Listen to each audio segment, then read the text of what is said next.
I think I was just a wee girl that was quite upset, always emotional. I just was basically, I think, a nuisance. And that's why this certain teacher kind of, I think, singled me out at that point in time. And I was just terrified for her. And that's not all that happened, is it? No. I mean, lots of kids. I mean, you tell people the kind of regime you lived under, there were kids, well, they were punched and slapped, weren't they? Yeah, they were punched, they were slapped, they were humiliated. They were made I'm kind of, obviously, there's a group going, as I'm quite sure you're aware of. Sure. And the stories being, it wasn't just humiliation, it was beatings, stripped naked, made to stand in dark corridors all night. Apparently the bedwetters, which I have no memory of bedtime, but the bedwetters got an awful lot of abuse and were singled out and basically humiliated with everybody else because they were bedwetters. By the staff? Yep. I have, the strangest thing throughout all my life is I've had counselling for like 20, 30 years, and it's strange because I remember every minute detail that is a memory to me, but I don't remember bedtime. I have to be honest. I don't remember where I slept.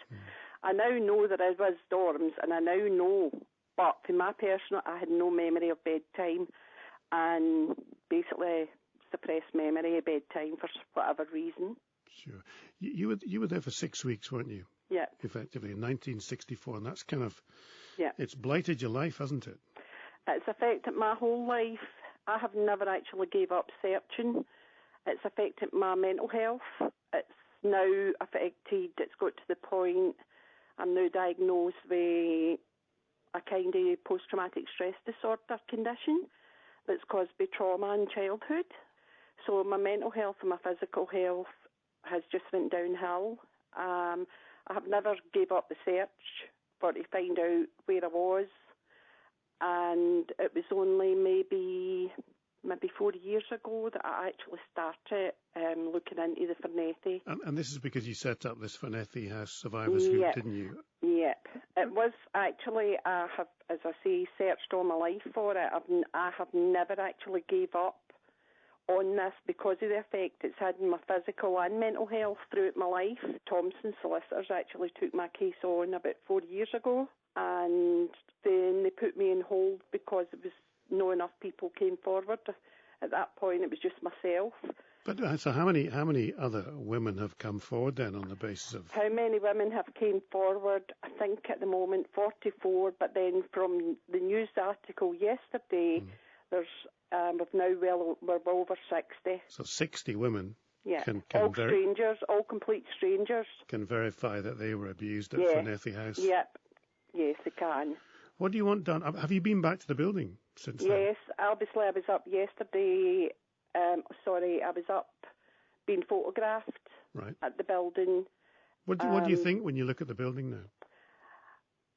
What do I think? I think anybody goes up and looks at this building. I mean, to me, the building wasn't the worst part for me. The worst part was the actual walking in towards it, because you're basically walking through woodland for maybe 15 minutes. But then the memories kind of come back when you're walking through, you know where you're getting to at the end of it.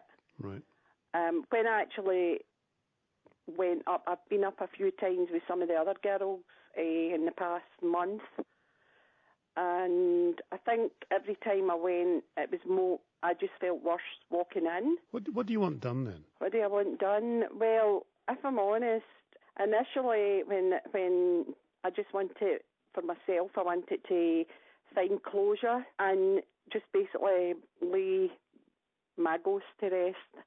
And I thought that maybe I could start at 63 years of age. I thought I could maybe start having some kind of life, or just basically closure for me personally is how it initially started. Marion, thank you so much for talking to me. I hope you get closure. Thank you very much indeed. Okay, right, thanks, bye.